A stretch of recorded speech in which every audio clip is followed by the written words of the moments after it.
Hello, everybody. Welcome to Aquarius Rising Africa, and happy Saturday to you all, wherever in the world you are. I hope you're having a beautiful weekend. And I am very happy to have a BROCK from NASARA 17 back with me again. And I know we've been having a few little technical glitches behind the scenes here. So let's hope and pray that we are going to just move forward with minimal, or better still, no glitches whatsoever. Hello, BROCK. How are you? You're on mute. There we go. Hello, Chantelle. I hope you can hear me because your screen is blinking out again.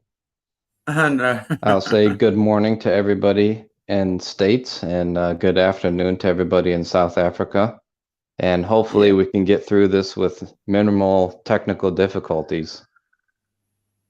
Yeah, absolutely. We've definitely been having a few little glitchy problems behind the scenes. Yeah, so we're just praying for some free, no techno issues.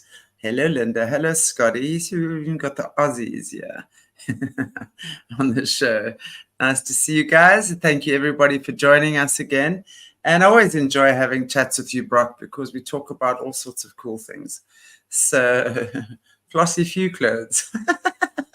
That's a new. You guys and your YouTube names. I mean, it's hilarious. So I like them. Flossy few clothes. Can only be an Australian with a name like that. Anyway, it's good to have you guys here. And we, BROCK and I, we just like to connect every once in a while and just talk about current events, what's happening in the world. And of course, this year or this week, and I know if you guys have caught my show with Jesse earlier on, we did a full-on show on the Rothschilds. And I mean, that anyway, you all know what I feel about them. But anyway, let's talk about we're gonna maybe start just chatting about the Rothschilds today. And I know, BROCK, you've got some interesting information on their shenanigans. So over to you. What do you say about all the Rothschilds and Jacob disappearing from the earth plane this week? So what do you have to say about that, BROCK? Well, generally speaking, what I heard was that they were and this goes back at least a year or so. They were basically the White Hat Alliance and the Patriots were working on trying to get some of the major players in the cabal financial realm to capitulate and join the White Hat side. So although he was 87, the intel that I got was that they were able to flip a couple of the major players there in that family. And obviously the goal is to get the new financial system rolling, but it's not going to be easy. This has been a long process. The idea of NASARA was first introduced after, I think it was in the either the mid or the late 90s, and that has been the buildup all the way from then till now. So what had originally happened was the farmers were given a loan, and then because the federal government messed with the prices of the crops, they couldn't pay back the loan because there was no demand for their product. So then they defaulted on this, hundreds of thousands of dollars or millions of dollars worth of big, huge, heavy farm equipment. So then somebody introduced that bill, and we need to get towards that. And one of the major ways we can get towards a real just and fair financial reform is to get the central banks under control of each national sovereign nation. So right. If the central banks are controlled by a foreign entity, like most of them are around the world right now, then we the people of each individual nation, let's say use the United States, for example, then we can't really control any of that. So the main goal is to have the Federal Reserve controlled from the Treasury. And that did happen, but now we need to go into the next step of that. And then obviously a huge milestone is going to be when you see us go on some sort of either precious metal standard, like we used to have up until I think it was 1974. We had the money was backed by gold, meaning however much money you printed, you had to have that in weight of gold. And they got off of that and they went to the petrodollar, meaning that every time oil is sold from a Middle East OPEC nation, it has to be converted into dollars first. So that was just another scheme. In many of our opinion, the petrodollar was just another scheme for them to kick the can down the road so they could keep printing more money and also not have to be on a precious metal standard. And then, of course, some people have even speculated that the gold is missing, and that where we were supposed to storage it in Fort Knox and all the other locations, it's no longer there. So, I mean, the first question I want to ask you then is, where is the gold? Because has that sort of gone basically in the clutches of the Vatican? Where's the gold? Does anyone Chantelle, know? could you hear what I was saying? Because I lost you for a second. Yeah, I can hear you perfectly well. I just want to check with our viewers as well. If anyone, if you guys are hearing Brock well, I can hear you very well.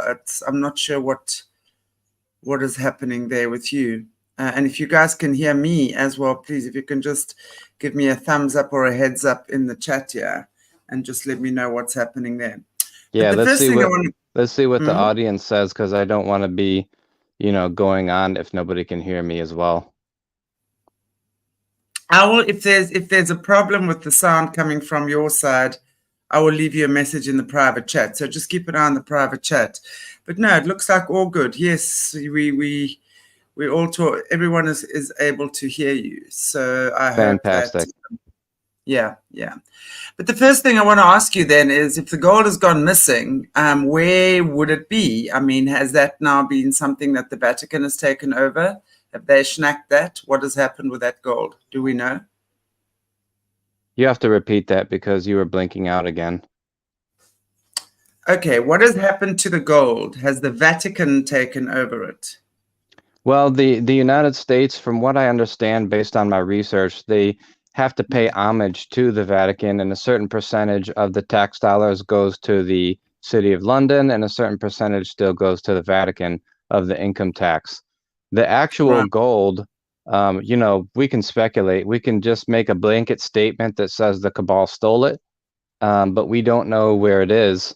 The original gold, we may not know where it is. We've all heard stories in the truther realm, like Gene Decode has shared, that they have recovered some of the stolen gold that was hidden in underground warehouses and so forth in near the Vatican.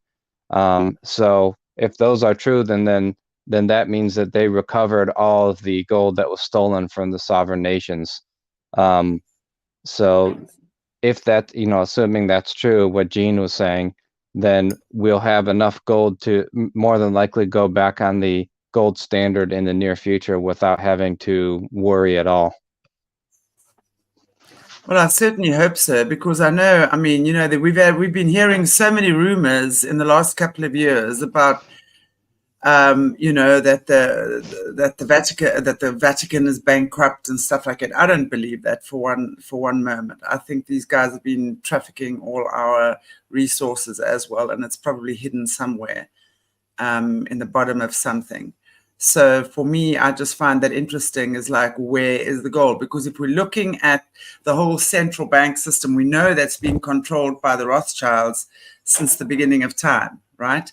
So, I mean, they've pretty much, if you just go back to the 1700s, they've gotten into all of the countries. They sent, all of the Rothschild sons were then sent to different countries all over the world, right, to head up the central banks there and to pretty much control the whole financial systems and, monopolize everything. We also know that, if we're going back as far as 1800s, from what, probably even before, the way they made their money was by loaning money to the banks, right? They were never really themselves involved. They created all these shell companies and things, etc., etc. But they've been controlling everything from as far back as we can actually gather, and as far back as we can remember. Not remember, but basically as far as far back as what our financial history will tell us. So I just find that interesting that now, and especially, I mean, we're looking at the death of Jacob Rothschild a few days ago. Well, let me first ask you this: what, I mean, if you guys have been hearing the fact that they've wanting, you know, the Rothschilds have been striking a deal with the White Hats. Like, I want to know, what is this deal they've been striking with the White Hats? Is it to hand over resources? Is it to let go of control? Is it to give back power to all the individual countries? You know, if we just look at Africa, yeah, as well. I mean, South Africa, for starters, and I've said this a lot on the channels before. I mean, the reason why South Africa is as modern as what it is, you know, for a third world country, is because we've been used as guinea pigs since, I mean, when they bring in the microchipping, when they bring in the credit card systems and with all the chips and things, blah, blah, blah, all the new everything. I mean, we've been used as, you know, we are the guinea pigs. Oftentimes before you guys even getting in there, we've been trying and testing it here for you guys. So, you know, along with also, you know, different financial systems. I mean, another thing, that's the whole fake meat thing. South Africa has been having this fake meat for maybe 3 or 4 years already. It's disgusting. And, you know, they've been trying and testing it here as well. So I'm just interested to know, okay, what is the deal with the Rothschilds? Okay, so that's a great question. And I'm just going to speak with the 30,000-foot view, the big picture, because obviously, you know, if I'm hearing drips of intel, I'm not the one at the negotiating table, so I'm not going to know all the finite details. But you have a few different categories. Let's say category A, you have those people who've been moving money around for the cabal, but didn't hurt kids and weren't in any way, you know, in any type of human trafficking. And then in the category B, you have the folks that were, you know, kind of blackmailed and accidentally became affiliated with the cabal because they were hardworking originally, they were okay people, and then they got blackmailed by, you know, they fell into a trap and they were having to do stuff for the cabal. Categories A and B are people that can be worked with and in some cases be flipped to push forward the white hat or patriotic agenda. And then category C, you have black hats who are, you know, there's also another nickname they go by, which is spiders, but they are evil people, they hurt people, you know, they eliminate people, you know, they do all of the evil stuff with kids and everything that we've learned about. And the A and B people don't like the C people. So the C people, you know, if they get caught and they get you know, confronted by law enforcement agencies, and then they go through we assume that they go through some sort of tribunal. So those people are probably not going to be around anymore. And the A and the B are the ones that we try to work with and flip. So the A and the B people, you know, let's say that they're doing illegal things as far as moving monies around, but they don't hurt people physically. So those people the alliance tries to go to and flip them and then say, hey, we want you to do this agenda, this agenda. So maybe one thing on the list is, let's just say for South Africa, they're saying, hey, in 2024, at some point, we want the Central Bank of South Africa, whatever it's called, blah, blah, blah, to be handed over to the sovereign nation of South Africa. It's not going to be owned by a private entity. It's going to be handed over to them. And that would be one example of that. In the United States, that already happened. The Fed is now under the Treasury. So technically, the United States government owns its own central bank, which is proper. So are you saying that actually the Rothschilds now do not have control or power over the central banks of the world anymore, because obviously there's different Well, ones. I can't speak for every individual nation, but I can say that the main one that they're working on right now is in getting everything corrected is the United States. Right. Other nations will be to follow. Brazil is a big battleground. And then what's that nation? Was that Nicaragua? It's a Central American nation. It might have been Nicaragua, but I just heard I'll have to check my notes after we get off the call. But one of them, they have a leader in there that is working with the White Hats as well in Central America. Right. So what do you think is the story with old man Rothschilds? Do you think that he was sacrificed?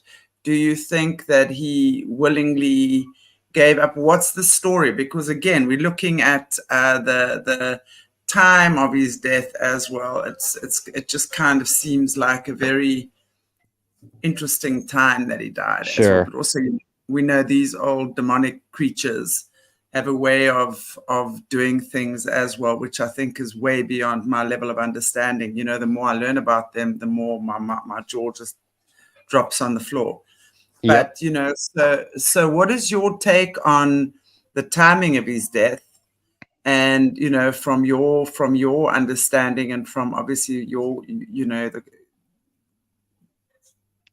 crowd that you know, whatever, what are they saying and what are you guys saying about the reason for his death at this time? If you're saying that already a year ago these conversations were being had. Right. Well, they were initiated roughly a year ago. Okay. So that doesn't Right. mean you come to an agreement right away. You know, if let's say you have a business you're selling me, Chantelle, we might be in negotiations for a year before we get everything worked out as to how I'm going Sure. to purchase it and how it's going to transfer, okay? This is big stuff we're talking about, not just, you know, selling lemonade at a kid's stand. You know, this is big, big, big stuff. There's a lot of intricacies. But what we hear, this is a general statement again, everybody, but if somebody, let's say in category A or B, going back to that, either they were an okay person initially, they've been blackmailed, or A, they moved money around and stuff like that for the cabal. Inherently, those people were not necessarily evil people. They just got caught. Maybe they were born into a family that moves money around, you know, like the R family, and they couldn't really do anything. They're born into it. And then category B, they were blackmailed and they had no choice. They didn't want to do what they did. So those guys, if they are approached by some sort of law enforcement and they end up working with them and they take a plea deal, let's say, then they're allowed to keep their legacy. If they're a famous public figure, they're generally speaking, they're allowed to keep their legacy, and the bad stuff about them or that they did doesn't come out. So then they'll say this person ABC passed away. That's how it's presented in the public eye. Right. So And you think that's what are you? as far as the exact timing, I can't speak on that because I don't know. Right. Okay. No, I just find that interesting as well.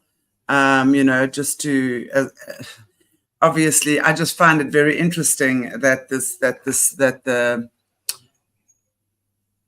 timing for me, it's always about the timing. And if I'm not mistaken, was it the 25th that his death was announced? I do recall something like that. But also, I think the night before was a full moon or sorts or something like that as well. So I'm just interested. I mean, it's interesting for me when these things are. But I mean, we know exactly, I mean, how depraved they are. I mean, if we just look at the level of Luciferianism that they're involved with, it's just crazy. Yeah. Right. Anyway, so let's just see. I mean, as far as that goes, you know, I think time will tell, right? And I mean, what is your take though on where things are at this point? We're just looking at this. We know we've been in this on this battlefield and in this battle for a long time. It's been a long time that we are in this battlefield, Right. and what is your take on where we are at, just also in terms of the general public? Well, the general public, you know, we have to remember that they've been seeing programming in the form of news and TV for years, their whole life. So they're not going to understand everything we understand right away. Certain things are done for a reason, and the theme of everything with the white hats and the patriots, number one, it's a battle. People that say everything is already won, everything is done, that's not true. Yeah, I We're don't in a agree with that serious either. battle to restore sovereignty for our nations. I think we're going to win. I'm confident in that. However, it's, a major serious battle. Okay. It's not easy. It's going to be difficult. There's going to be hard times for certain areas of the world, certain areas of the United States. But generally speaking, there's progress being made. And for example, a couple years ago when you saw, or maybe a year and a half ago, you saw a lot of the food processing plants were being attacked. That was a response from the evil people, the cabal, to try and disrupt the food system and cause major food shortages. So the white hats, the patriots and so forth, don't want that to happen. So they do things behind the scenes to make sure that people have food and stuff. But if I had to guess again and make a prediction for this year, I would assume that they're going to attack the food supply again. And they're going to try and run people out of food, because when people go hungry, they get angry, and they do, I forget what the hierarchy, but in psychology, there's a human needs hierarchy. Like, Right. let's use a silly example. Let's say um, somebody drank tons and tons of water because they had to have a medical procedure. Then they get out of the medical procedure and they can't find a bathroom. All the bathrooms are closed down for some silly reason. If that guy has to go to the bathroom bad enough, he'll go in the alley in a corner and relieve himself. Okay, silly example. But as people's needs don't get met, it's natural for a human to do something like violence or something to get food. Okay. So I'm not excusing it. I'm just saying that's how the human psyche and psychology works. Yeah. So the evil people Chaos. know that, yeah, the evil people know that too. So they'll try to deprive what is natural. Like the United States has an abundance of farmland, abundance of food, and South Africa as well. So what they do is they figure out how to stoke the flames of that and see if they can create a shortage. So in South Africa, what they're doing is they're putting people and promoting people into government and so forth, that um, they're using race as an excuse to go after the food supply. That's what it's ultimately about. It's really the people that are behind the scenes in control. They may not even care about, the race, or how they say the certain sects say, hey, we're going to go after the white farmers and we're going to eliminate them and take over their farm. Well, those people that say that, they may not even know how to run farm equipment. They have no clue. Modern farming, when to plant, when to till the ground, what type of fertilizer to do, how to test the soil and see what nutrients it needs, or even how to start up a combine and how to harvest the wheat or harvest soybeans. They don't know how to do that. And I know a little tiny fraction of that because I grew up in a farming area in Michigan. But even me, if I jumped in a combine, I wouldn't know how to make it work. I would need training. So the people that are taking over these farms by force, ultimately it's going to lead to shortage. And that's what the goal is. So I'm bringing this up to everybody because I would like, people to get prepared just in case something happens. You have extra canned food or something like that, and you can go, a week or two without having to go to the, to a grocery store or whatever. Um, And I'm not a fear-based person. You know, I love the Lord, and I believe that fear is a tool of the enemy, of the devil. However, you know, there's many scriptures in the Bible that say a wise man, and this can obviously be a wise woman as well, can see what's coming and prepare for it. So I'm just bringing that up because I'm hearing that, you know, we're kind of worried about attacks on the food again. So, you know, a year and a half ago ish, they went and attacked and flew small planes into the food processing plants here in the States, and they blew up, or they were, you know, they malfunctioned. So, you know, and when we were reading the old posts on that one intelligence board, on 4chan and 8chan and so forth, they said move and counter move. That's how it does go like that. The patriots do something, the evil side does something. So that's going to continue this year, and it is going to ramp up. So I just want everybody to be prepared for that. You know, live in reality. Don't live in fear. Trust God, but also be prepared. You know, both things can be true at the same time. I think the food is such an important thing because, I mean, if we just look at since the last 4 years, the pandemic, we see how food has increased in price. Everything has Exactly. gone up exponentially. We've seen this huge increase in the cost of living. Everything has increased. So, and also, I mean, I know as well, I mean, in America, Bill Gates and friends were absolutely buying up all the farming land there, right? And it's the same thing that's been happening. Yeah, I mean, in South Africa as well. We look at the attack on the farming communities. We look at the attack on the farmers. Yeah, right. For that's been especially bad the last 5 years or so. I'm going to say it's been really, really bad.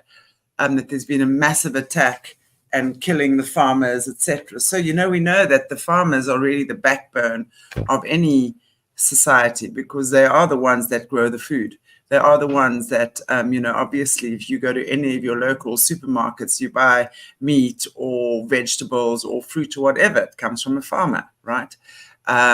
So there's definitely that. And as you say, the minute there's poverty and the minute poverty is involved in the equation, people will, you know, they've got nothing to lose. If people are hungry, they're absolutely going to attack, you know, that you know, and sometimes one wonders, you know, especially if you're growing your own food. I mean, I'm a great advocate for growing your own food, right? I'm saying grow your own food. I'm saying, you know, in your community, grow your food, your veggies, etc. Share with your neighbors, you know, start these bartering, trading, like just with each other, you know. But at the end of the day, when people are hungry, they don't give a rat's backside. They're going to jump fences. They're going to do what they want. They're going to make sure they come and take your food, right?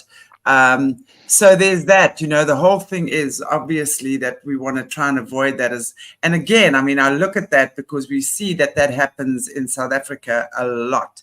You know, one of the reasons, and again, I mean, I've often sat and wondered if that hasn't been part of us being a guinea pig as well. Might seem a little bit far-fetched, but, you know, for me, nothing is too far-fetched anymore. Just in terms of creating the division of the ones that have and the ones that don't have, because when you look at the violence, that the level of violence, especially in the bigger cities, when they're attacking a home, they will be particularly violent against the richer homes, right? Oh, there he's gone. And so Brock is obviously just having some issues. But what I was saying, so I'm hoping he's going to come back. You know, we look at violence and stuff like that, and you know, especially when there's food and stuff that your life is at stake. You know, that's when the levels of violence most certainly do increase tenfold. Okay, yeah, he's back again. Let's see. You're back. Yes. Okay. So I was just saying, you know, again about the violence. Right. So yeah, you know, and obviously when I mean, I see that's what's been happening in South Africa for many years. the ones that have and the ones that don't have, and the resentment. And I'm telling you, if I was an African person in this country, I'd be right there with them. I'm telling you that now. There's not even a question in my mind. Well, that's So, what and they do. They stoke the resentment, and they yeah, use, exactly. you know, a topic such as race, which most people do not care about, you know. Most people I've met in my life, they don't care what the other person looks like. What they care is how they treat them and so forth. But they use Yeah, that and they stoke the flames of that right, and build it up into something bigger, only so that they can get them to destroy the farms, and which will shorten the food supply. right. Absolutely. Absolutely. And it's so true. You know, you talk about that whole race thing. I mean, we just recently saw in America this whole Black Lives Matter thing. You know, for me, it was like, what? And you know, and I honestly believe that I mean the South Africans in the chat will actually verify this with me. You know, when we ended apartheid, right? When apartheid came to an end, and the first elections were in 1994. But before that, there was a referendum held, and of course, the white people voted for the referendum, asking us if we wanted apartheid to end, or basically get Nelson Mandela out of jail, stuff like that. 94% of the people voted for that. So, you know, even though we have and make no mistake, I'm not saying racism didn't exist yet. Absolutely, it was disgusting in so many ways. Apartheid is a disgusting, disgusting, disgusting thing. Any levels of race segregation is horrific. But I can so see when I look back, because I grew up in those apartheid years. Make no mistake, I was like right there. And when I look back, I can see how exactly those racial fires were stoked. Many, you know, kids don't see race. They absolutely don't, you know. It's taught. It's something that we then, you know, we instill in them. And that whole segregation and the chaos that ensues from that is on another level. And I can see how they've done it here. And I can see what they were trying to do in America, you know, and again, creating this chaos, breaking everyone's shop, you know, the violence in the streets, stealing, you know, just breaking shops and just taking whatever it is they wanted, that sort of thing. It like becomes the order of the day. It becomes this thing, well, I have a right to it, you know, that sort of thing. So I can see how that is part of the agenda now as well, especially when there's food involved, livelihood, you know, money, that sort of thing as well. I'm not surprised they hide the money in the way that they do. And I hear a Flossie, a few clothes, encouraging cannibalism too. Absolutely. I was going to say that.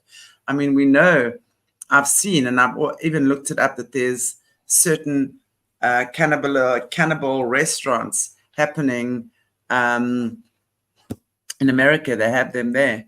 And it's That's true, Carol, disgusting. keep us low vibing. It's so true, because fear is the vibration that they obviously feed off. They love fear. They love to create fear. And, you know, I was saying, also talking about in Jesse's show the other day about Texas, because, you know, when we're looking, and for those of you who didn't watch Jesse's show this week with me, I'm just going to give you a little recap. We were doing it on, we were talking about Rothschild that died. And obviously we were talking about the white horse, whatever these horses are, you know.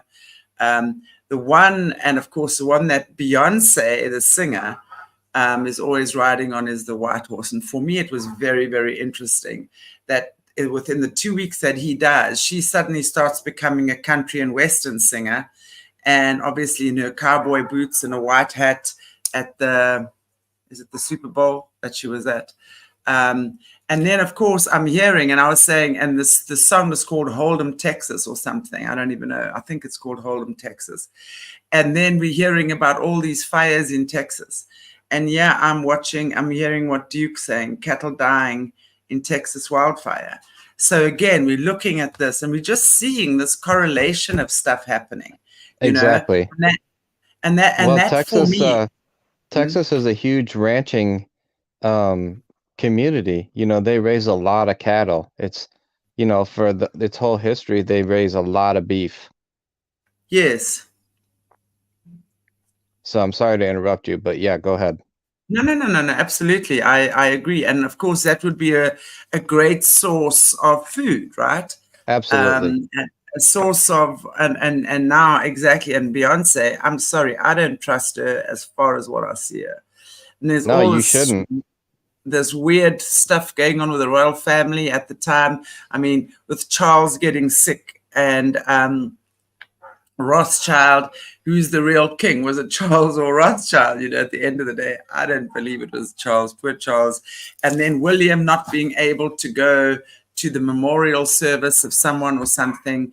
Weird colored horses again in the UK with whatever going down. I mean, everything is symbolic. And I'm sorry, I didn't think we were going to talk about it today, so I didn't bring my stuff that backs up what I'm saying. You know, I just remember it.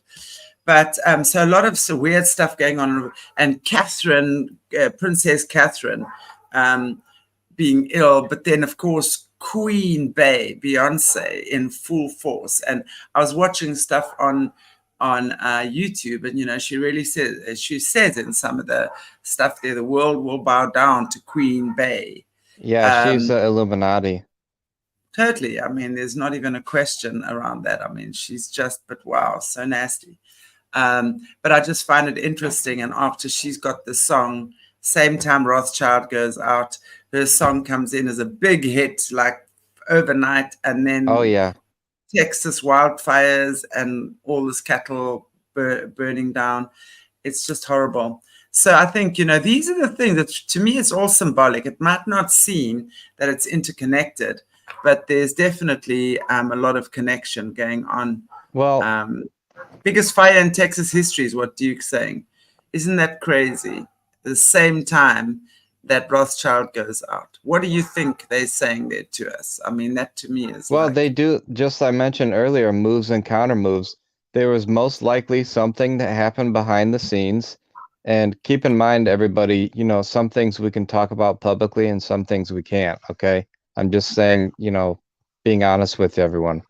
But something will happen behind the scenes, and then the cabal and the evil people will attack something that affects everyday Americans.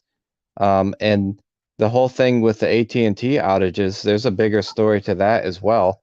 But that what you could speculate is, were they trying to shut down the internet and screw up everybody, you know, as far as regular everyday Americans, because everything goes through the internet. All your banking stuff goes through the internet. All of your communications, obviously, telephone calls, internet, everybody's job goes through the internet. You know, a certain percentage of people are still working from home, so their income relies on internet. So that, you know, that had a huge potential. And, you know, we're monitoring that, and we're hoping that, you know, something larger scale doesn't happen again as far as the internet goes down. But, you know, if somebody attacks the internet and all the internet goes down, it affects everyone. It doesn't just affect one side or the other. The only time it wouldn't would be if you have an expensive satellite phone that communicates through satellite. Then if, you know, if Chantelle had one and I had one, we could call each other and talk to each other. But you know, most people would be in the dark as far as communications go, and that means your banking stuff would be too. So that AT&T thing, I think, was just a test of somebody, an evil person or entity, trying to see what they could get away with. And you know, what are you going to do if that happens? You'll have to go back to cash and use cash until everything is restored, which we don't know how long that would take. Um, but like I said, all of the alliance and the good side, when the cabal doesn't attack, they try to restore things back to normal as quickly as possible, because the whole goal is to keep normalcy going for everyday Americans as much as possible. Because let's say, I'll make up a number. Let's say 60% of the United States population has no idea that there's a war right now going on between the cabal and the patriots. So if the internet just goes down, you know, they say, "Oh, North Korea did it." Well, did they really? We don't know. I mean, they're just telling us, but I mean, everyone can get the picture based off of that. But isn't that also part of what that I'm trying to think of the name of that recent movie from Obama that Obama and his wife were Husband. producing? I was like, okay. I was going to say that, but I thought, okay, let me not. You were Husband. reading my mind. Yes, exactly. There was that was it was all about that as well. About this blackout for the internet and really, but what I was thinking about that, and I even mentioned that at the time that we were discussing that, is that I honestly think that they're going to say, okay, well, China's been attacking this and China's been attacking that and Russia's been doing that and what have you.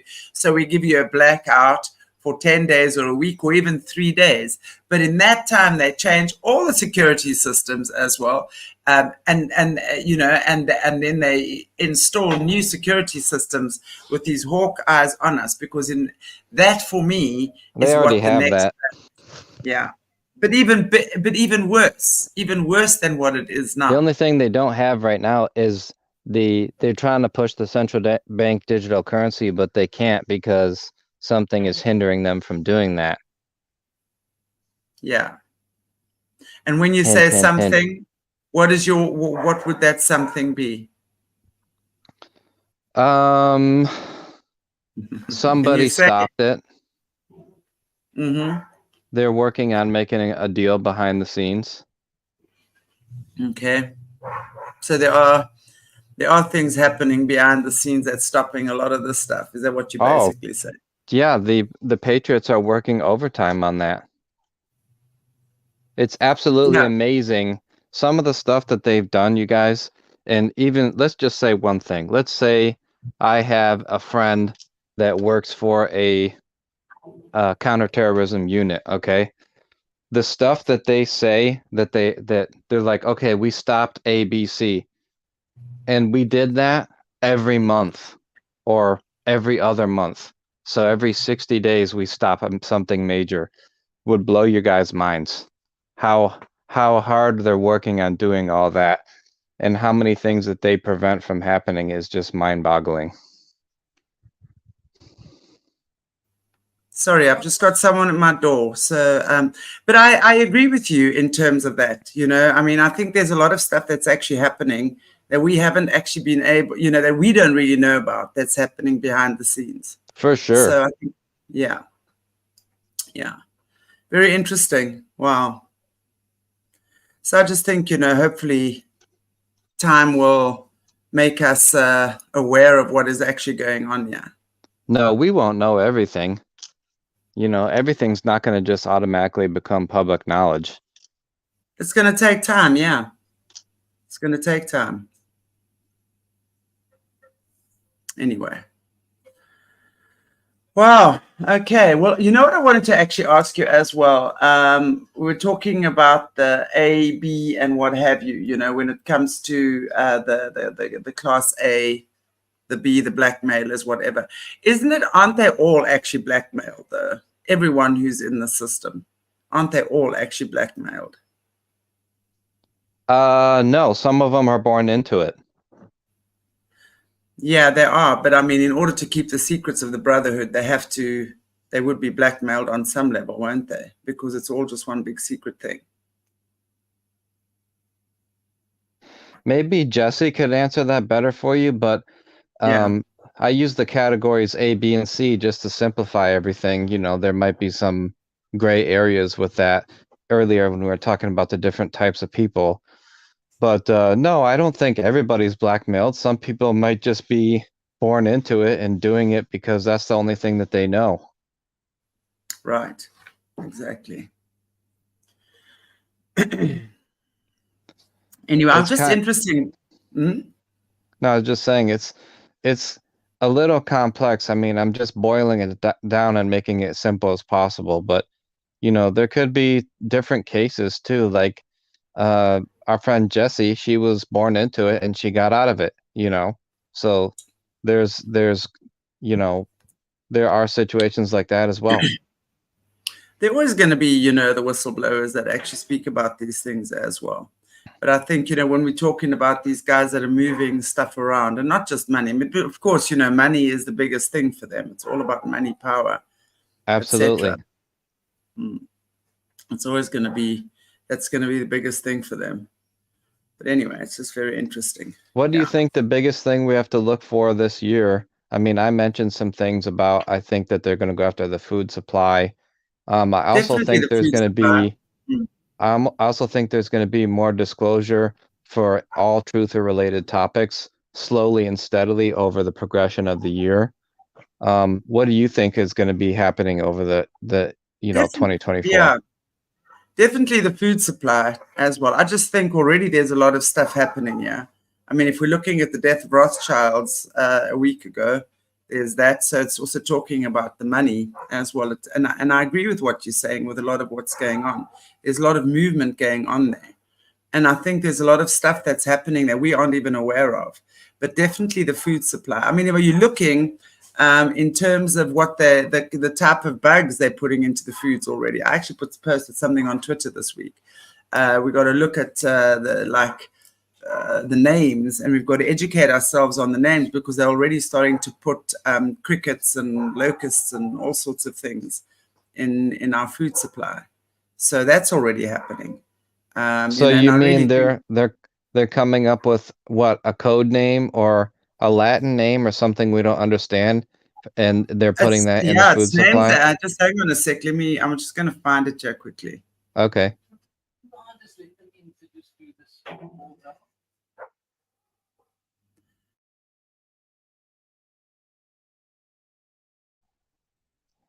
Yeah, that's really, really surprising that they're doing all that. I can't believe that they are using Latin names, and they probably make up names like that so that they can sneak stuff into the food and us not know about it. But I'm going to do more research into that. I'm going to see if I can go on a website and find that and post that on my channel for everybody. Like one thing I looked into was tricalcium phosphate, and I found that it was in the cereal that I was eating. And I was like, what the heck is that doing in the cereal? And so I talked to a buddy of mine who knew more. I don't have a chemistry background, but obviously I can look things up online. But I talked to a buddy of mine, and he's like, yeah, man, tricalcium phosphate does not need to be in your cereal. So they use those terms that we don't naturally understand, and then they sneak stuff into the food. So we all have to be vigilant on that. Well, if we're looking at something called Gryllodes sigillatus, that's dried crickets. Tenebrio molitor, whole and ground mealworms. Locusta migratoria, whole and ground grasshoppers. Acheta domesticus, whole and ground crickets.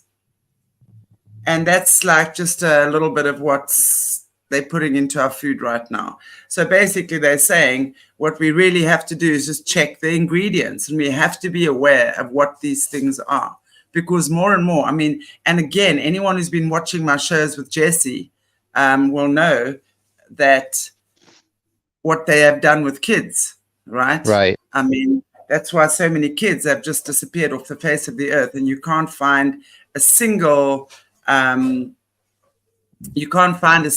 trace of them, because they've pretty much been ground up, right? And they've disgusting. put into our food as well. So they've turned us into cannibals without even realizing it as well. But the whole thing with the system is if we don't speak their language, because they have to tell us at all times what they're doing. That's part of what their agreement is. So they have to tell us what they're doing at all times, right? So if we don't speak their language, that's not their fault. That's our problem. So we have to learn to speak their lingo as well. So when we're looking at that stuff, I mean, we have to understand if we're going to be just buying foods willy-nilly, processed foods and stuff like that, we've got to be prepared for this kind of stuff. Wait a minute. You're telling me I can't just go buy willy-nilly anymore? That's how I shop. No, you can't be buying willy-nilly You're anymore. Yeah, but I walk through and I get a mango and then I get a banana and then a bag of apples and I leave. So I can't do that no more. Well, I don't know. I think stuff like that is probably different. You know, when you're buying fresh, you know, I mean, I would imagine unless they're injecting it with something, but I mean, who knows? But I think when you're But when I buying have fresh, processed stuff, that's what I have to read. right? You So got to look for your ingredients. Check if the I pick up my ingredients. cereal box and I turn it over and I see what was the first Latin thing that you said with the crickets? Um, Grillodus, and I'm going to spell it. Grillodes. Yeah, Grilloddes. Okay, and then Sigillatus. Sigillatus. Grillodus sigillatus. Now, I mean, I'm probably pronouncing it I'm gonna go badly. start checking the cereal boxes. I will get back to Yeah. you. And then Tenebrio, Tenebrio, Molitor, Molitor. Tenebrio Molitor, whole and ground mealworms. Let's post this on our Telegram too. I'm gonna do it. Yeah, I will put it on the Telegram channel, Aquarius Rising Africa's Telegram channel, and just for everyone to be able to see what they can do, and just just check out what it is that they need to be doing and looking out for. You know. Yeah, no, this is good. Good information. Yeah. Hey, I got Because a question. In South Africa, can you buy like the camping food where it comes in a sealed package and then you just pour it into boiling water and mix it yes, up? definitely. Yeah, there's a lot of that sort of stuff. You're going to find it in cereals, pasta, soups, that sort of stuff. So you get it in a instant food, basically. You're Yeah, getting but like you have oatmeal. to boil the water and mix it in, right? Yes, yes, yes. That There's quite stuff a is bit of it. good because that stuff stays for like 5 or 10 years. Yeah. Isn't that scary though? No, it's not because I've eaten it before. Yeah, but isn't it scary that that you can keep something for so long? Nope. And Hey, if I'm hungry, I'll eat it. I'll just tell you that right now. I won't even I think blink if we're about hungry, it. we can eat anything. That's what I'm saying. I think that's what is kind of like what's being banked upon anyway. If we're hungry, we're going to eat anything, right? Well, So, yeah, I mean, maybe I don't want to eat alligator every day, but if we get hungry, I'll take my boat down there with a couple of my neighbors and we'll start hunting alligators. I can guarantee it. well, I think that's going to be happening, more and more as well. And that's quite. I don't know. Human beings we're a crazy bunch actually. Um, and really, and I think honestly, the more evolved we become, and when we're looking at moving from this hellhole that we kind of find ourselves in, we need to eat less and less, and that is something I look forward to. I don't like eating too much anyway. I'm one of these that Well, thinks, you yeah, have to well, speak for yourself. that's what I'm saying. I am speaking for myself. But I do think that the time will come as we evolve in our consciousness that we will eat less and less, and we will, Well, if here's another thing too, I'll just touch on this briefly. If you're feeling great and you're getting all the nutrients you need and everything is healed, you're not going to need to eat as much. One of the things that triggers your body to eat, like me, unfortunately take a medicine that makes me hungry. However, I still exercise and do all that stuff.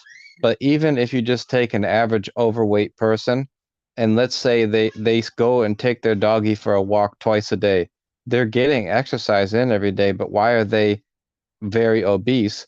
In my opinion, it's because they're not getting all the nutrients they need. So their subconscious is telling them to eat more so they can get all the nutrients that they're lacking because our food is not great quality.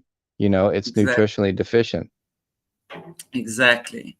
And that's why I think so many people, when you look at and I know that America does have a problem with obesity, and I don't think it's just America.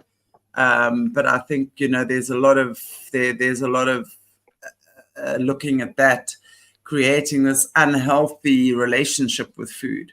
You know, food is our medicine. We must never forget that. First and foremost, our food is our medicine. So when we're having a balanced diet and eating food that is nutritious and healthful, that's how we keep our bodies in a healthy and alkaline state. Because anything, of course, when the body becomes acidic, that's when illness sets in. Well, So, not the whole body. You obviously want your stomach to be very acidic, but you're talking about your blood and so forth. yeah. Well, but that, you know, when you're having a balanced diet, there obviously has to be a natural balance of naturally acidity in your stomach, for example, because that's how you digest your food as well. Yeah, But exactly. just generally, in terms of your general health, your body wants to be in an alkaline state. So when you are able to do that, you know, and then you have the right balance of foods, you're having your fresh veggies, fresh fruits, nuts, stuff like that. That's what we must be looking at. But doesn't it start with your water, you know, making sure you're filtering your water of all the contaminants? Water is, of course, a very important element, most definitely. And that's why when we're looking, and even, I mean, you're looking at, like, let's say, how the water reaches your house, for example, is through pipes, right? And when we're looking at the plastic pipes, the PVC plastic pipes that in recent, I don't know what it's been like in America, but there's poisons in those pipes, plastic poisons, the water, basically. Right. They leach into the water.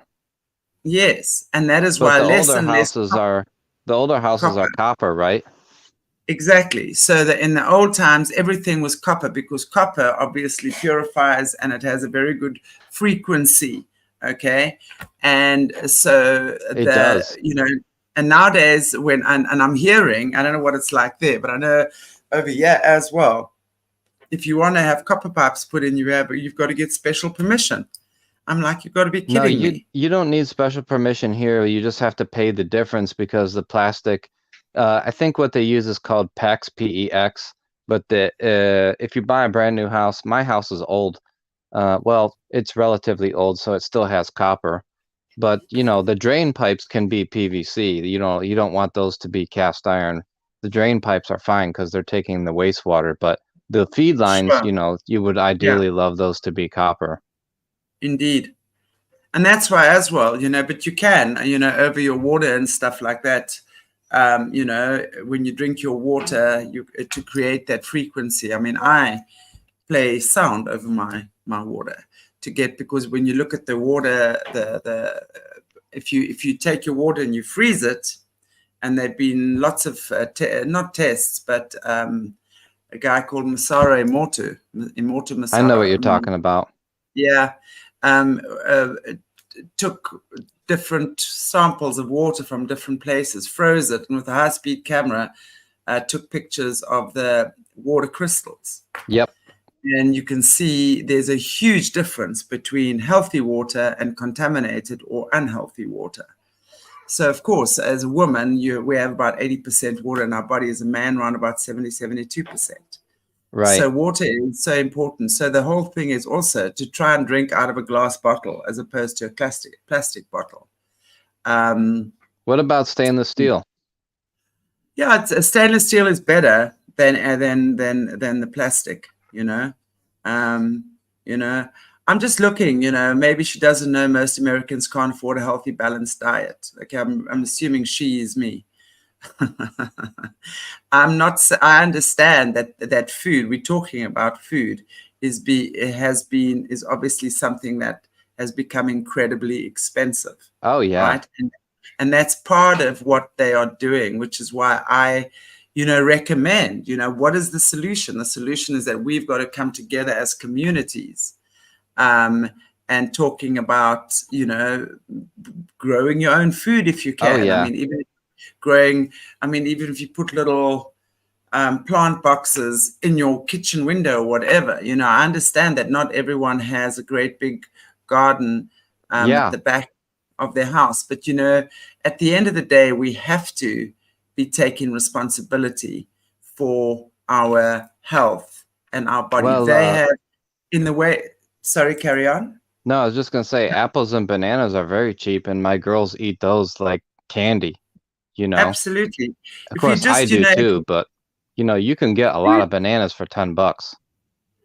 fruit and vegetables is fresh. If you mainly look for fresh as much as what you can, as opposed to going for the stuff that has a barcode on it.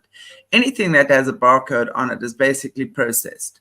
So, and when you start eating too much processed food, obviously it turns into sugar in your body, which creates inflammation. So I understand that everyone has an issue with their food and feeding themselves and saying food is expensive and what have you. But really, at the end of the day, we have to look at what is best for us and take back our health, take back our power. Because the one thing, if you don't have a healthy body, healthy mind, you got nothing.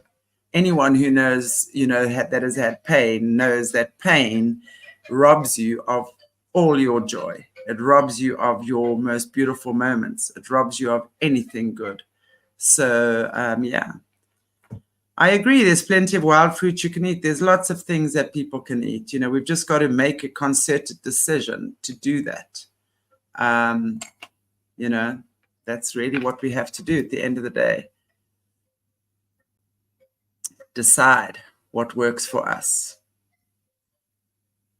Yeah. Right. Did you want to take any questions or anything else you want to come up discuss today?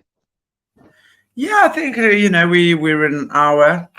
We've been an hour, so yeah. I'm just looking if there's anything that's come up in the chat box. Yeah, just people talking about the price of foods and Americans living paycheck to paycheck. Not just Americans, I can assure you, the rest of the world as well. There's an entire world out there that's also affected by this whole pandemic, especially, right? That's happened. So it's not just Americans, it's everyone. Especially when you're looking at a country like South Africa as well, when the unemployment rate is so high as it is, people have got nothing to lose, basically. And that's when violence, as we were speaking about, sets in. So, yeah, I want to say, get together, faith over fear. We've got to take back power. We've got to take back control of our lives, of our bodies, of our health. I agree. I started growing my own little veggie patch here just behind this wall. It's delightful. And it's wonderful growing your own food. So try it. You never know. You never know. Anyway.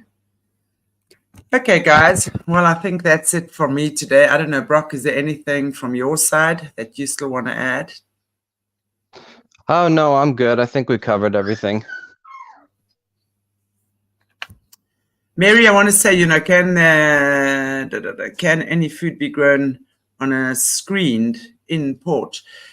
I just find, as long as it's got sun, you can grow like what you want, little tomatoes, whatever. Try things, just try things. It's amazing when you start trying and you can start seeing how to produce these things. It's actually amazing. Yeah, I can share real quick. I used to grow some veggies and stuff in our old condo in Michigan, and I put up right where the railing was, I put up plexiglass to block the cold wind. So I bought some pots and I grew stuff in pots like tomatoes or mint or whatever, and then I put it behind the plexiglass, and I would start in April, so the temperatures would dip low at night even then, but I could get the seed germinated. So there's techniques you can do, especially if you're facing south, and you're in the northern hemisphere. If you're facing south, you can start earlier. And there's stuff you can do for sure. Like they make even kits you can get at Walmart and stuff like that have they're like tomato kits where you can everything is self-contained in one pot and everything. So it's really good. Yeah, I think just try do what you can. Anyway, yeah, so I think Brock, unless there's anything else from you, I don't know, do you want to close for us in prayer? Yeah, sure. Lord, we thank you for all the good that you're doing in our lives, and we thank you for allowing us to have this platform to come on and help people and help them grow and to know you and to get ready for any potential hard things that or challenges might come in our life. And we ask you to bless the whole audience and protect us and protect them. And we ask you for the patriots to be successful and for us to get back a good, godly government in this country and in others. And we ask all these things in the name of Jesus. Amen. Amen. Thank you so much, Brock. It was great chatting with you again. And guys and gals, thank you so much for joining us in this chat. And just try growing some food. I see there's quite a bit of resistance to that. Anyway, guys and gals, thank you so much. Have a happy Saturday. Have a beautiful weekend. And we shall see you very, very soon. God bless you all. Take good care of yourselves. And have a happy weekend. Very bye.